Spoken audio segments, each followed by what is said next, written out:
उद्धव ठाकरेंचा भाजपावर घणाघात। पालघर साधू हत्याकांडातील आरोपीला प्रवेश का दिला? तुम्ही मैत्रीची ऊब बघितली, आता मशालीची धग सोसा। उद्धव ठाकरेंचा सत्ताधाऱ्यांना इशारा। काही लोक बाबा मला मारलं म्हणत उठसूट दिल्लीला जातात। शिंदेंच्या दिल्लीवारीवर उद्धव ठाकरेंचा निशाणा।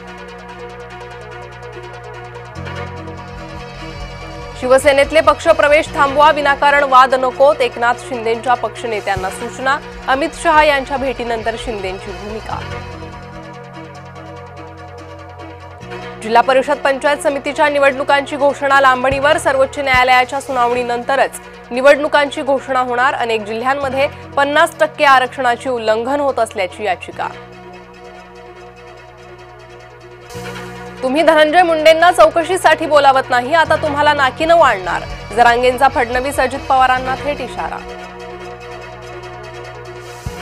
पुण्यातील मुंढवा कथित जमीन गैरव्यवहार प्रकरणी महत्त्वाची अपडेट। शीतल तेजवानीची चौकशी संपली। पुणे पोलिसांकडून 4.5 तास चौकशी।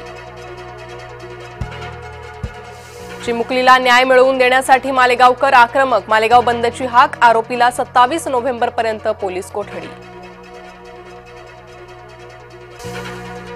बिहारनंतर आता मुंबईतही भाजपाचं नवं समीकरण। महिला आणि युवकांच्या मतांसाठी खास रणनीती। युवकांच्या मतांची भाजप युवा मोर्चाकडे विशेष जबाबदारी।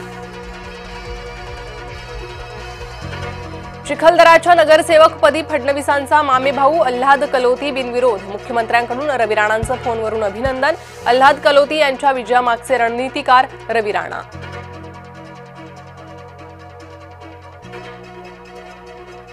न्यायालयीन कोठडीत असलेल्या विशाल काकडेला राष्ट्रवादीकडून उमेदवारी। विशालनं पत्नीला पेट्रोल टाकून जिवंत जाळण्याचा केला होता प्रयत्न।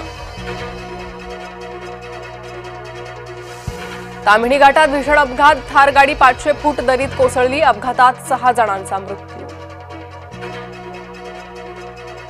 अमरावतीत भरधाव चारचाकीनं 4 जणांना उडवलं। अपघातानंतर संतप्त जमावाकडून चारचाकीची तोडफोड। कार चालक युवतीला नागरिकांचा चोप।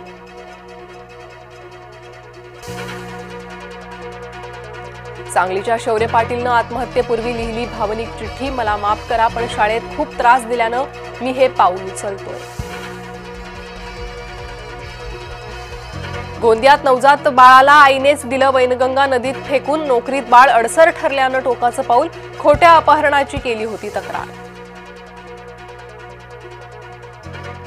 तारेच्या कुंपणात अडकलेल्या बिबट्याला जीवनदान।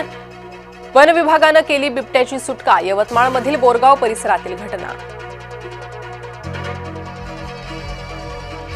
लुधियानामध्ये एन्काउंटर। 2 अतिरेकी गंभीर जखमी। बब्बर खालसा संघटनेचे 2 अतिरेकी जखमी। 2 ग्रेनेड, 5 पिस्तूल, 50 गोळ्या जप्त। नेरूळमधील शिवरायांच्या पुतळ्याचं शुक्रवारी होणार अनावरण। उपमुख्यमंत्री एकनाथ शिंदेंच्या हस्ते पुतळ्याचं अनावरण। 4 दिवसांपूर्वी अमित ठाकरेंनी केलं होतं अनावरण। वर्ध्यात अल्पवयीन मुलीवर सामूहिक अत्याचार। अत्याचारानंतर पीडितेला बदनाम करण्याची धमकी। 7 जणांवर गुन्हा। 4 आरोपींना ठोकल्या बेड्या। बीडमध्ये एमआयएमचं शक्ती प्रदर्शन। जातीयवादी पक्षाकडून निवडणुकीला धार्मिक रंग देण्याचा प्रयत्न। एमआयएमचे जिल्हाध्यक्ष शेख शफीक यांचा आरोप। बिहारच्या जनतेनं मतचोरीचा मुद्दा नाकारला। एनडीएला ऐतिहासिक विजय मिळाला। भाजप खासदार तेजस्वी सूर्या यांचं वक्तव्य।